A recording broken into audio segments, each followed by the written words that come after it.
सो organic chemistry में हम topic देखते हैं जनरल इंट्रोडक्शन। ओके चलो, सो ऊपर से मोटा मोटा इंट्रोडक्शन तो हमने देखा। अब बुक में भी जो जनरल इंट्रोडक्शन और उसकी एप्लीकेशन बेस्ड जो भी गिवन है पहले टॉपिक में वो देखते हैं।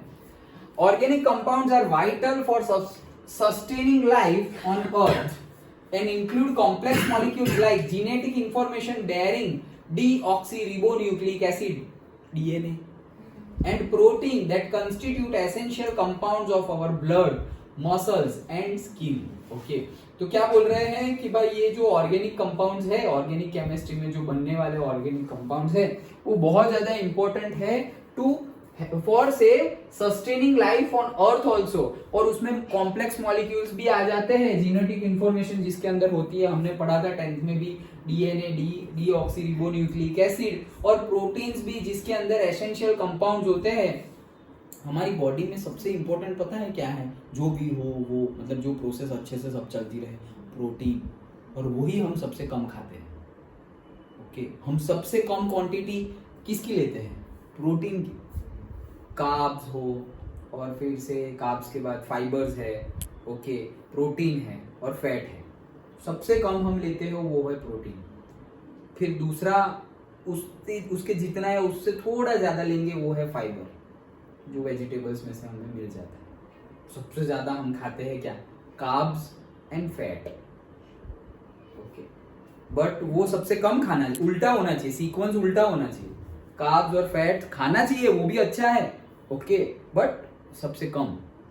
फिर फाइबर और प्रोटीन ज्यादा खाना चाहिए, बट हमारा उल्टा है, इसीलिए सब उल्टा हो रहा है। ठीक है, चलो। सो ऑर्गेनिक कंपाउंड इंपॉर्टेंट है। Organic compounds appear in materials like clothing, fuel, polymers, dyes and medicine. तो भाई कितनी बड़ी बड़ी एप्लीकेशन, कितनी वास्ट एप्लीकेशन है, तो भाई पढ़ना इंपॉर्टेंट ही है। ओके, बहुत सारी एप्लीकेशंस है। These are some of the important areas of application of these compound. तो ये थोड़े important areas है, क्लोथिंग है, पॉलीमर्स है, फ्यूअल्स है, फ्यूअल, ओके, फ्यूअल्स है, डाइज है। फ्यूअल मतलब कैसे फ्यूअल? अरे क्यों? अल्कीन मिथेनॉल नहीं बनाया, तो मिथेनॉल कहाँ से बनाया? मीथेन में से ही तो बनाया। ओके, तो इथेनॉल, अभी देखो इथेनॉल ब्लेंडेड फ्यूअल आ गया है। ओके, तो कितना अभी भी ब्लेंडिंग चल रहा है, तो होगा क्या? पेट्रोल का कंजम्पशन कम होगा। तो उससे क्या फर्क पड़ा सर? उससे फर्क ये पड़ा कि थोड़ा लॉन्ग टाइम तक हम पेट्रोल का यूज कर सकते हैं। ओके, और जो हम तो उधार लेते हैं, ओके, खरीदते हैं बाहर के देशों से पैसों से, ओके, तो वो उधारी चल रही है हमारे ऊपर, लोन पे लेते हैं हम सब कुछ। ओके, ये हमारी बुलेट ट्रेन भी बन रही है, लोन पे बन रही है। जैसे हमारे पास पैसे नहीं है और हमें तो गाड़ी चलानी है, तो हम बैंक के पास गए, लोन दे दो, तो उन्होंने बोला अच्छा ठीक है ले लो लोन, इतना इंटरेस्ट लगेगा। हाँ ठीक है, इंटरेस्ट दे देंगे, ईएमआई पे नहीं लेते। तो हम दूसरी कंट्री पे से भी लोन से ले रहे हैं, कहीं पे पैसे लोन जस्ट लाइक अदरवाइज कहीं पे एक्सचेंज होता है कि भाई तुम हमें ऑयल दो और से पेट्रोल दो, हम तुम्हें पानी देंगे। ओके, लेकिन वो जो एक्सचेंज, फिर अमेरिका को, रशिया को हम ऐसा नहीं बोल सकते हम पानी देंगे। ओके, उनको गेहूं चाहिए तो उनको गेहूं देने पड़ेंगे, उनको वीट देने पड़ेंगे, और वो लोग हमें सपोज ऑयल देंगे, लाइक दैट। ओके, और फिर इन लोगों को पानी दे सकते हैं, तो वो इन लोगों को मतलब सऊदी अरेबियन कंट्रीज को हम वाटर दे सकते हैं क्योंकि वहां पे कम है।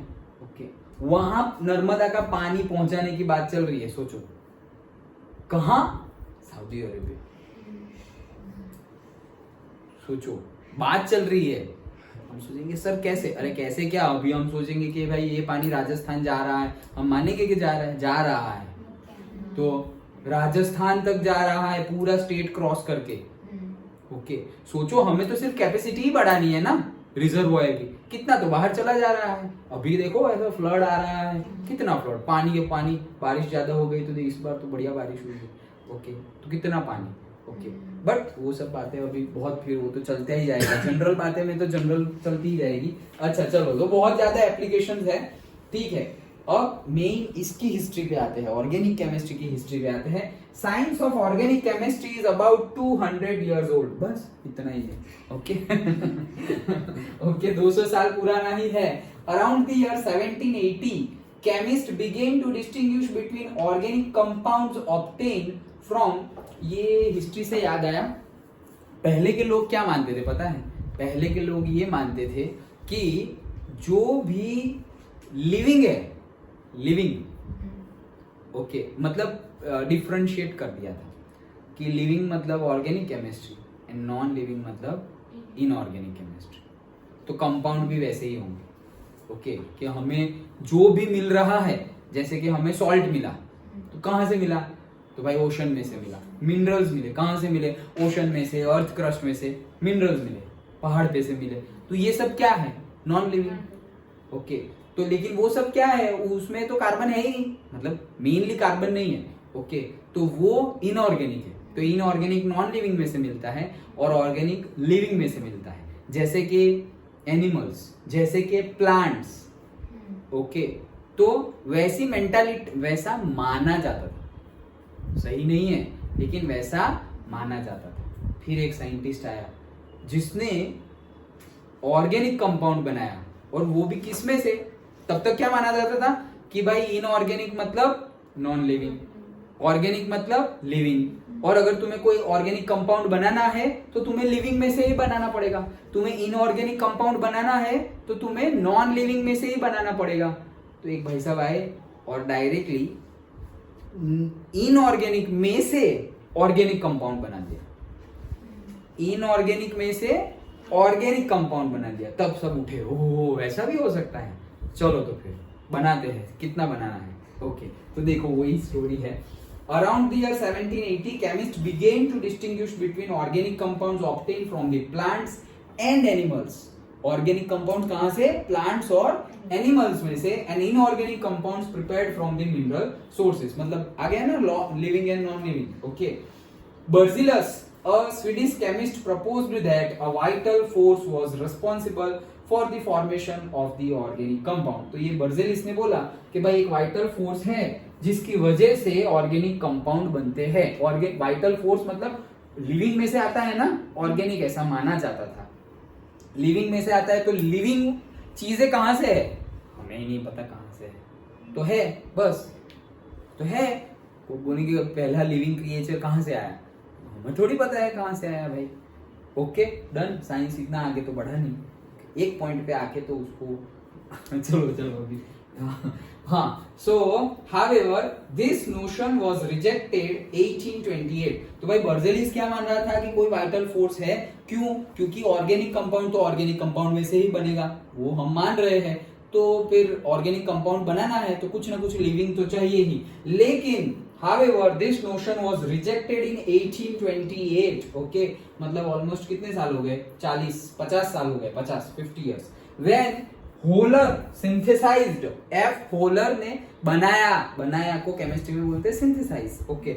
Synthesized an organic compound urea, उन्होंने क्या बना दिया? यूरिया बना दिया। और कहां से बनाया urea? From an inorganic compound ammonium cyanate okay. So ये पूछेंगे किसने बनाया? एफ होलर ने बनाया। किसने बनाया? F Wohler.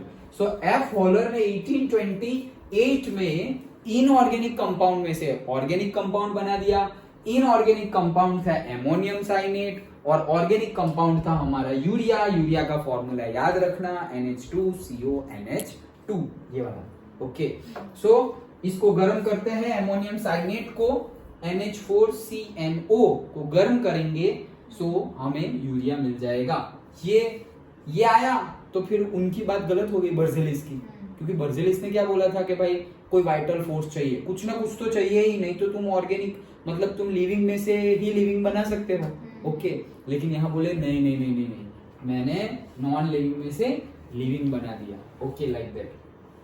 So the pioneering synthesis of acetic acid by Kolbe in 1845 and that of methane by Berthelot showed conclusively that organic compounds could be synthesized from inorganic sources in laboratory।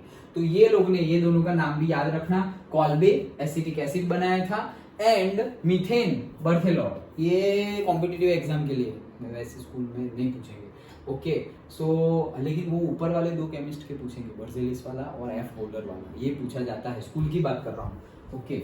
Competitive में तो सब कुछ NCERT, मतलब कुछ छोड़ना नहीं है ऐसा। कॉम्पिटिटिव में तो पूरी एनसीईआरटी पढ़नी है। ओके, जो बोला हो कि ये ऑप्शनल है वो भी पढ़ना है।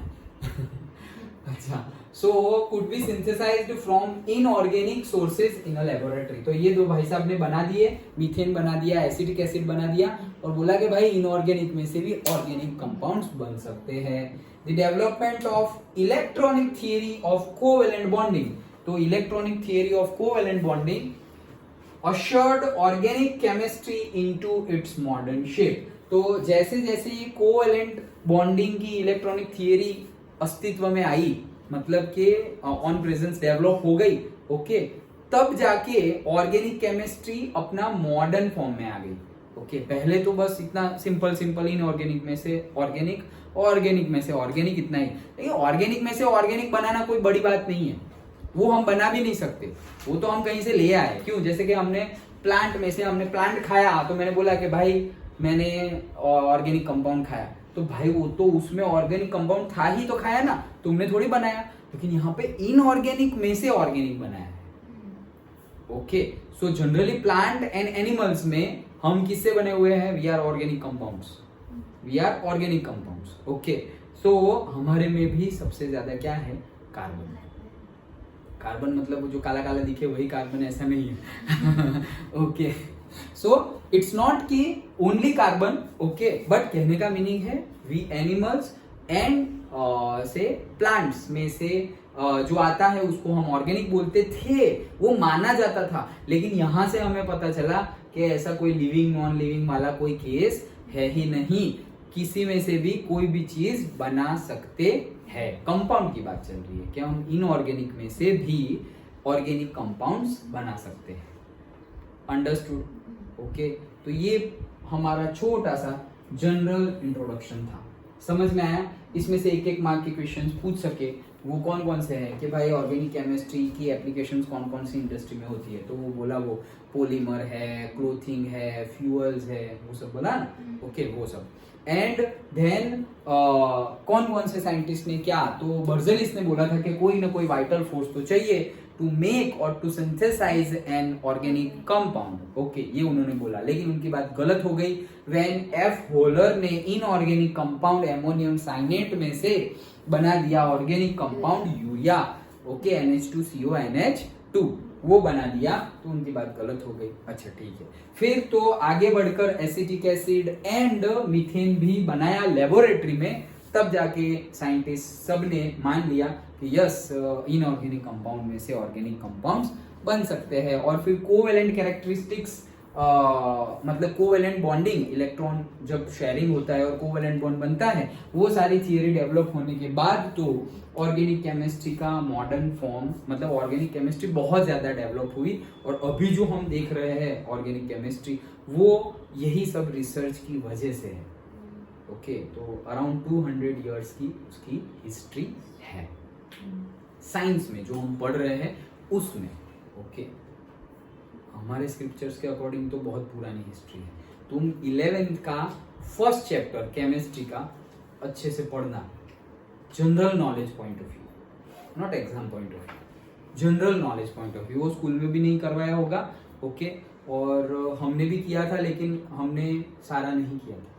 11th का केमिस्ट्री का फर्स्ट चैप्टर जो इंपॉर्टेंट था वो किया था, कि वो 5 प्रिंसिपल थे एंड ऑल, वो सब किया था। लेकिन उससे भी पहले सब कुछ, हाँ, हमारे स्क्रिप्चर्स में, इंडियन स्क्रिप्चर्स में, ओके, क्या क्या चीजें हैं, ये सब कुछ पहले से ही बहुत डिटेल में दिया है। हमारे सेजिस के नाम के साथ गिवन है, सेजिस के नाम के साथ गिवन है कि उन्होंने ये संहिता रखी थी, इन्होंने ये संहिता मतलब एक पर्टिकुलर स्क्रिप्चर वो बनाया था, वो लिखा था। सर्जरी भी हमने ढूंढी, ये वो सब कुछ डिटेल्ड में लिखा है। ओके, डिटेल में मतलब अच्छा खासा डिटेल्ड है। So if you have free time, थोड़ा लग रहा हो कि यार अभी थोड़ा रिलैक्स में पढ़ना है, सो नॉवेल के जैसे फर्स्ट चैप्टर पढ़ना है 11th का केमिस्ट्री का, ऐसा नॉवेल के जैसे एग्जाम पॉइंट ऑफ व्यू में। ओके, तो ये था जनरल इंट्रोडक्शन। नेक्स्ट हम जो टेट्रावैलेंसी पढ़े थे 10th में, वही टॉपिक है वापस। Okay, so next class and that will be tomorrow. Okay, we will discuss.